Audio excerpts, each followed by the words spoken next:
psycho కాదు Mao కడుపుల కత్తులున్న కంచ మావా నువ్వు టంటి సైకో కాదు మావో కడుపుల కత్తులున్న కంచ మావా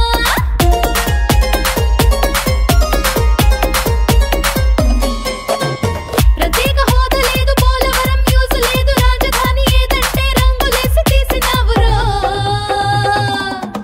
నువ్వు టంటి సైకో కాదు మావో నవ్వుతూ కూతురు తీసినక్క మావా నువ్వు టంటి సైకో కాదు మావో నవ్వుతూ కూతురు తీసినక్క మావా పూర్తిగా మద్యాన్ని నిషేధిస్తాం సిపిఎస్ ను రద్దు చేస్తాం 2,30,000 ఉద్యోగాలు రిలీజ్ చేస్తాను అని చెప్పి మీ అందరికీ కూడా నేను మాట చెప్తా ఉన్నాను ఆ తర్వాత ఏంటి కోట మద్యం